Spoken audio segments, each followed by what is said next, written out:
Hello guys. WR का time हो चुका है। आज हम बहुत ही अच्छे टॉपिक लेकर बात करने वाले हैं। ये पश्चिम बंगाल का जो चुनाव है इसको लेकर हम बात करने वाले हैं। किसको लेकर बात करने वाले हैं? पश्चिम बंगाल के चुनावों को लेकर। और ये चुनाव अभी हुए हैं, आपको पता ही है, 2 चरणों के अंदर हुए हैं।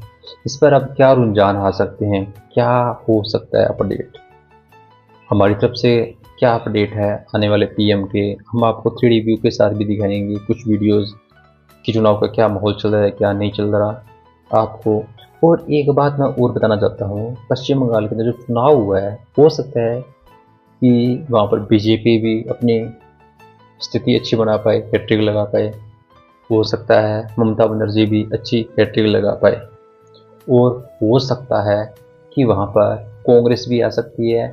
अब आप कहोगे कि ये कैसी बातें कर रहे हो, आपने तो वीडियो के अंदर मोदी जी की तारीफ करते रहते हो, साथ में बीजेपी की तारीफ करते नहीं सकते हो। हम सही व्यक्ति के साथ हैं।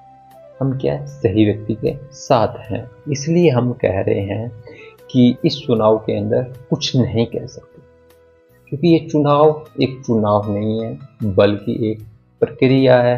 और ये एक साइकिल है जो घूम रही है। किस पर आगे रुकेगी, कब ब्रेक लगेगी दोनों हाथों से, कब टायर जाम होंगे, तो कहाँ पे रुकेगी, हम इसके बारे में नहीं कह सकते। पश्चिम बंगाल चुनाव के अंदर टीएमसी की भी जीत 200 प्लस में से हो सकती है, कह नहीं सकते। बीजेपी की भी हो सकती है। कांग्रेस आएगी तो भी कांग्रेस थर्ड पार्टी उभर के आ सकती है। हम कंफर्म कह सकते हैं कि क्या पता लोग बीजेपी से भी तंग हो, सेंटर के कामों से, क्या पता मतलब ममता बनर्जी से तंग हो, अब क्या पता कांग्रेस को दुरा दे। तो जनता को कह नहीं सकते, क्योंकि सबसे बड़ा एग्जिट पोल और रुझान होता है वो जनता ही होती है। इसको लेकर हम कुछ भी नहीं कह सकते आपको, कुछ भी। इसलिए मैं कह रहा हूँ, ठीक है ना। अब आप एक चीज नोटिस करिए कि आपने अभी एक चीज नोटिस करते करते ये चीज जरूर सोची होगी कि ये क्या मतलब है, इसका क्या रीजन है, हमें कुछ समझाओ कि टीएमसी या कांग्रेस या बीजेपी तीनों में कन्फर्म बताओ आप। कन्फर्म तो हम कह नहीं सकते, पर इतना जरूर कहना चाहते हैं कि बीजेपी आ भी सकती है। और बीजेपी आएगी 200 प्लस सीट भी ले जाए, 210, 220, 230, 240 तक भी ले जाए तो हैरान मत होना। क्यों नहीं होना हैरान? क्योंकि मैं आपको बताऊंगा। हैरान इसलिए नहीं होना क्योंकि असम को मैंने अपडेट दी है, उसमें भी बताया है। और पिछला जो वीडियो है ये पश्चिम बंगाल पर है। और इसके बाद हम लेके आ रहे हैं पुडुचेरी, तमिलनाडु और केरल का। और मैं फिर भी आज आपको चलते केरल के बारे में थोड़ा बहुत बता के चला जाऊँगा। केरल, तमिलनाडु और पुडुचेरी के बारे में आपको बता के चला जाऊँगा, ठीक है ना।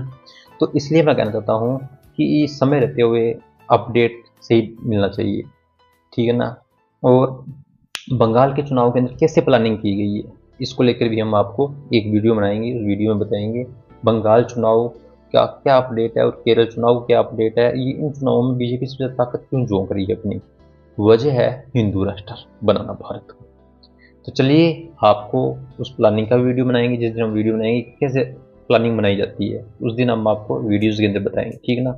और अब आप पश्चिम बंगाल का अपडेट लीजिए 3D व्यू के साथ। मित्रों, महात्मा गांधी ने कहा है कि अहिंसा ही सच्चे लोकतंत्र की नींव है। जहां भय है वहां स्वतंत्रता नहीं हो सकती। अमेरिका में ट्रंप की मनमानी विश्व के सबसे पुराने लोकतंत्र में स्वतंत्रता को चुनौती दे रही है, तो पश्चिम बंगाल में राजनीतिक दलों के कार्यकर्ताओं की हताशा और निराशा लोकतंत्र की नींव पर चोट कर रही है। मित्रों, पश्चिम बंगाल में चुनाव खत्म होने के बाद अब नतीजों का इंतजार हो रहा है। नतीजों के इंतजार के बीच वहां पर एक नया चरण शुरू हो चुका है। यह चरण हिंसा का चरण है, सियासी प्रतिशोध और खून खराबे का चरण है। पश्चिम बंगाल के अलग अलग जिलों से हिंसा की खबरें आ रही हैं। सियासी दलों के कार्यकर्ता एक दूसरे को वैसे ही पीट रहे हैं जैसे वहां का स्याह इतिहास रहा है। मित्रों, जैसे लोकतंत्र में वोटिंग सत्य है, उसी तरह पश्चिम बंगाल में चुनाव और चुनाव के बाद हिंसा भी उतना ही कड़वा सच है। कम से कम पिछले 5 दशकों का इतिहास तो यही कह रहा है। इस बार चुनावी हिंसा में अप्रत्याशित कमी के बाद अब वहां पर सुरक्षा बलों के सामने चुनाव के बाद वाली हिंसा को रोकने की चुनौती कितनी बड़ी है, इसका अब हम विश्लेषण करेंगे। मित्रों, पंडित जवाहरलाल नेहरू ने कहा है कि लोकतंत्र में असहमति का अधिकार है, लेकिन उसे हिंसा से दबाना लोकतंत्र के खिलाफ है। दुर्भाग्यवश ये खिलाफत पश्चिम बंगाल में बड़े स्तर पर होती रही है, इस बार फिर से हो रही है। मेरी बाईं तरफ आप जो तस्वीर देख रहे हैं वो दक्षिण 24 परगना की है, जहां बेहाला पश्चिम विधानसभा क्षेत्र में जमकर मारपीट हुई। लाठी डंडों से पिटाई हो रही है। कल चुनाव खत्म होने के बाद शाम में बीजेपी के बूथ एजेंट प्रसेनजीत के घर पर टीएमसी के कार्यकर्ताओं ने हमला कर दिया। घर में तोड़फोड़ की और प्रसेनजीत का सिर फोड़ दिया गया। वो अभी अस्पताल में भर्ती हैं। प्रसेनजीत के भाई अभिजीत आरएसएस के स्वयंसेवक हैं। आरोप यह भी है कि पुलिस ने उल्टा बीजेपी कार्यकर्ताओं को ही गिरफ्तार कर लिया। उत्तर 24 परगना से भी हिंसा की खबर आई। वहां भाटपाड़ा में टीएमसी के कार्यकर्ता तापस दास के साथ मारपीट का आरोप है कि कुछ बीजेपी के कार्यकर्ता आए, तापस दास के साथ बहस की और फिर उनके साथ मारपीट शुरू कर दी। टीएमसी कार्यकर्ता तापस दास को गंभीर चोटें आई हैं और वो अस्पताल में भर्ती है। मित्रों, सिर्फ एक दो नहीं, कई जगहों से हिंसा की खबरें हैं। कहीं टीएमसी के कार्यकर्ताओं की पिटाई हुई तो कहीं बीजेपी कार्यकर्ताओं पर हमला हुआ। ठीक उसी तरह हमले हो रहे हैं जैसा बंगाल का इतिहास है। मित्रों, पश्चिम बंगाल में चुनाव खत्म होने के बाद हिंसा का एक पैटर्न रहा है। ये अक्सर वर्चस्व की लड़ाई होती है। चुनाव नतीजों के बाद जीतने वाले दल के समर्थक विपक्षी कार्यकर्ताओं के घरों और कार्यालयों को निशाना बनाते रहे। सबसे अधिक हिंसा मतदान खत्म होने और नतीजों के ऐलान के 15 से 20 दिनों तक होती रही है। 2021 में चुनाव परिणाम आने के बाद करीब 50 दिन तक हिंसा होती रही। राष्ट्रीय मानवाधिकार आयोग को हिंसा की 1900 से अधिक शिकायतें मिली। इस दौरान 29 हत्याएं, 12 रेप की घटनाएं हुई। करीब 400 लोग गंभीर रूप से घायल हुए। बीजेपी कार्यकर्ता अभिजीत सरकार की नॉर्थ कोलकाता में हत्या कर दी गई थी। जब यह मामला सुप्रीम कोर्ट पहुंचा तो कोर्ट ने 5 आरोपियों की जमानत रद्द करते हुए कहा था यह लोकतंत्र पर हमला था। इसके बाद 2023 के पंचायत चुनाव में गंभीर हिंसा की 327 घटनाएं हुई। ये 2018 के पंचायत चुनाव के मुकाबले 2 गुनी से ज्यादा थी। इसमें कम से कम 11 लोगों की जान गई और बड़ी संख्या में लोग घायल हुए। एक बार फिर से वही शुरू हो चुका है। इस बार विधानसभा चुनाव के दौरान केंद्रीय सुरक्षा बलों की भारी तैनाती के कारण मतदान करीब करीब शांतिपूर्ण रहा। छिटपुट हिंसा जरूर हुई, लेकिन 5 दशक में पहली बार ऐसा हुआ कि किसी पर बम और गोली नहीं चली, किसी की मौत नहीं हुई। अब चुनाव के बाद भी इस हिंसा को रोकने की चुनौती है। यही कारण है कि चुनाव आयोग ने चुनाव के बाद भी करीब 80,000 केंद्रीय सुरक्षा बलों को बंगाल में रहने का आदेश दिया है। गृह मंत्री अमित शाह पहले ही कह चुके हैं कि 2 महीने तक बंगाल के लोगों को सुरक्षा दी जाएगी। हिंसा रोकने के लिए सुप्रीम कोर्ट में भी याचिका दायर हुई है। इसमें 2021 की हिंसा का हवाला देते हुए रिटायर्ड जज की निगरानी में सुरक्षा इंतजामों की मांग की गई है। याचिका में केंद्रीय बलों की तैनाती, एसआईटी के गठन और फास्ट ट्रैक कोर्ट बनाने की अपील भी शामिल है, क्योंकि रिकॉर्ड बहुत ही रक्त रंजित रहा है। कार्यकर्ता अपने क्षेत्रीय वर्चस्व के लिए हिंसा कर रहे हैं, लेकिन तमाम सियासी दलों के नेताओं का ध्यान अभी चुनावी नतीजों पर है। दोनों दलों के कैंडिडेट और उनके कार्यकर्ता जहां ईवीएम रखी हुई है उस स्ट्रांग रूम के बाहर जमे हुए हैं। अभी कुछ देर पहले कोलकाता में बीजेपी और टीएमसी कार्यकर्ताओं के बीच भिड़ंत हो गई। खुदीराम अनुशीलन केंद्र के बाहर दोनों दलों के कार्यकर्ताओं ने नारेबाजी की। इस समय टीएमसी की शशि पांजा खुदीराम अनुशीलन केंद्र के सामने धरने पर बैठी हैं। कुणाल घोष भी वहां मौजूद हैं। आरोप है कि कुछ लोग सीलबंद स्ट्रांग रूम के अंदर काम कर रहे हैं। इस विवाद पर हम आपको अपने संवाददाता देवांजन भट्टाचार्य की ग्राउंड रिपोर्ट दिखाना चाहेंगे। ये जो 7 नंबर जो सीसीटीवी है, ये 7 नंबर सीसीटीवी यहाँ पे जो पोस्टल बैलेट खुला है, इसको लेकर ये ने क्वेश्चन किया और उसके बाद डीईओ नॉर्थ कैलकाटा स्मिता पांडे आया, उसको लेकर स्ट्रांग रूम में गया और स्ट्रांग रूम से निकलने के बाद कुणाल घोष ने बताया कि उसका जो ट्रांसपेरेंसी का लेकर जो मुद्दा लेकर वो एलिगेशन किया। आपने देखा किस तरह विवाद हो रहा है। थोड़ी देर में वहां पर मुख्यमंत्री ममता बनर्जी के भी पहुंचने की संभावना है और इसको लेकर के टीएमसी नेता अपने तरह से आरोप भी लगा रहे हैं। मित्रों, पश्चिम बंगाल को लेकर जितने भी एग्जिट पोल हुए हैं, उन 7 प्रमुख एग्जिट पोल में से 5 में बीजेपी की सरकार बनती हुई दिख रही है। 2 एग्जिट पोल में टीएमसी को बढ़त या फिर चुनावी टक्कर बराबर से दिखाई जा रही है। इस एग्जिट पोल के बीच दोनों दलों के नेताओं ने भी अपना अपना एग्जिट पोल जारी किया है। अब हम आपको नेताओं के एग्जिट पोल के बारे में बता देते हैं। मित्रों, टीएमसी और बीजेपी दोनों दलों के नेता अपनी अपनी सहूलियत के हिसाब से इस स्वतंत्र सर्वेक्षण को खारिज कर रहे हैं। आज सीएम ममता बनर्जी ने सारे एग्जिट पोल को नकारते हुए अपना एक आंकड़ा पेश किया। उन्होंने कहा कि टीएमसी चौथी बार सत्ता में लौटेगी और पिछली बार से ज्यादा सीटों के साथ लौटेगी। हम आपको सुनाते हैं अपने कार्यकर्ताओं के नाम संदेश में मुख्यमंत्री ममता बनर्जी ने क्या भविष्यवाणी की। एग्जिट पोल जो देखिए, मैं आपको भरोसा दिलाना चाहती हूँ कि एग्जिट पोल पैसे देकर करवाए गए हैं, जबरदस्ती करवाए गए हैं और बीजेपी दफ्तर से मीडिया को जारी एक सर्कुलर के मुताबिक हम 2026 में 226 सीटों का आंकड़ा पार करने जा रहे हैं। मुझे मतदाताओं पर पूरा भरोसा है। मैं अपने उम्मीदवारों से आग्रह करती हूं कि वो वोटों की गिनती के दौरान अपनी अपनी सीटों की निगरानी करें। मैं भी ऐसा ही करूंगी।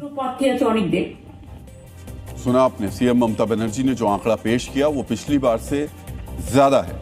2021 में टीएमसी को 213 सीटें मिली थी, लेकिन इस बार उसमें 13 सीटें अधिक मिलने का दावा किया जा रहा है। सीएम ममता बनर्जी का दावा अधिकतर एग्जिट पोल से लगभग 80 से 90 सीटें ज्यादा है। मित्रों, ममता बनर्जी का दावा अधिकतर एग्जिट पोल से लगभग 80 से 90 सीट ज्यादा है। यह सीएम ममता बनर्जी का एग्जिट पोल है, लेकिन बीजेपी के शुभेंदु अधिकारी का एग्जिट पोल ममता का ठीक उल्टा है।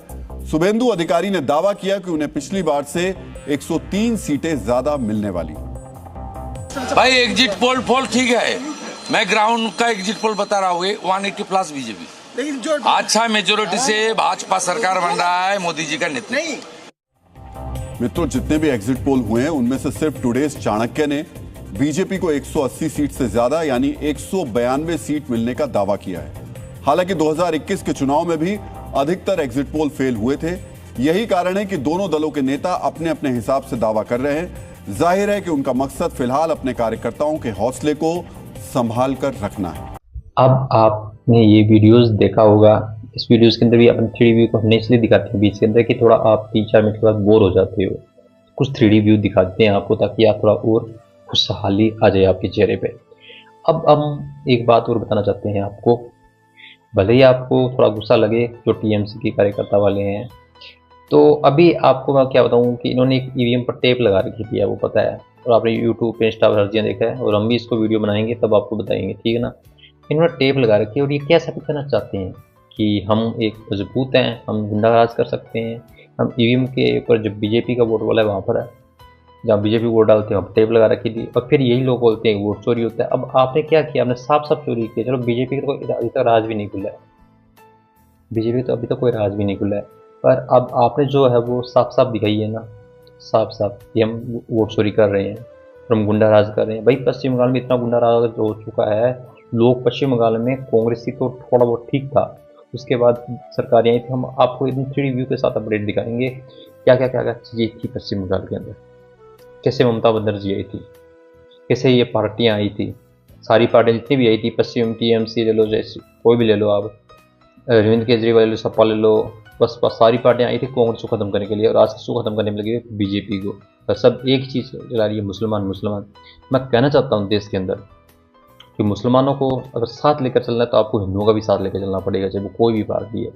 हिंदुओं की बात क्यों मानना पड़ेगा, अगर चाहे वो कोई भी पार्टी है, अपने को पार्टी से लेना नहीं, अपने कैंडिडेट देख के वोट देना अनिवार्य होता है। पश्चिम बंगाल का आपने 3D में अपडेट देखा होगा, और मैं आपको फिर बताना चाह रहा हूँ कि हमारा तमिलनाडु और केरल है, उसमें एक चाणक्य नीति काम करेगी। हो सकता है अमित शाह की अपनी चाणक्य नीति काम करेगी, ठीक है ना। पर आप उस चाणक्य नीति को भी देखना, और आपको वीडियोस दिखाते रहेंगे हम, और तमिलनाडु और पुडुचेरी इनका एक साथ ही वीडियो लेके आने की कोशिश करेंगे, ठीक है ना।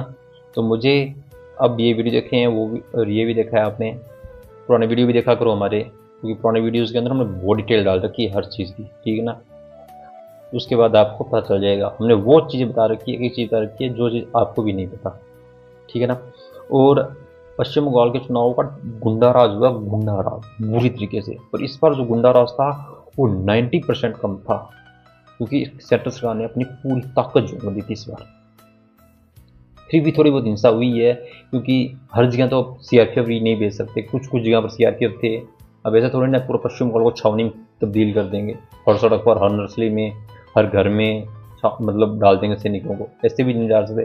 कुछ जगह हिंसा हुई है, पर 90% हुई है। बीजेपी ने पूरी ताकत लगाई अपनी, और लगाती रहेगी। और कभी आर्मी जरूरत पड़ जाए तो और ही बेस्ट है। आर्मी सीआरपीएफ वाले कैसे उतरे हुए थे, हथियारों के साथ ऐसे उतरे हुए थे जैसे मतलब युद्ध के मैदान में। और सच में पश्चिम बंगाल और केरल में चुनाव तो ऐसे होने चाहिए, ठीक है ना। तो आप मुझे जाने की इजाज़त दीजिए, और मैं ज़्यादातर फिर कह रहा हूँ आज आपको कि तमिलनाडु के चुनावों को, केरल के चुनावों को, पुडुचेरी चुनावों को अगला वीडियो आने वाला है। और इन तीनों में, एक में तो बीजेपी जीत ही रही है, पुडुचेरी में वो भी कन्फर्म नहीं कह सकते हम, असम में भी जीत रही है, पश्चिम बंगाल के अंदर भी जीत रही है। बीजेपी अच्छी मेजोरिटी के साथ सरकार बनाएगी, और तमिलनाडु और केरल का थोड़ा सा देखेंगे हम, विजुअलाइजेशन करेंगे, ठीक है ना, क्योंकि मैं भी इसके बारे में आज स्टडी कर रहा हूँ। ठीक, थैंक यू गाइस, मुझे जाने की इजाज़त दीजिए।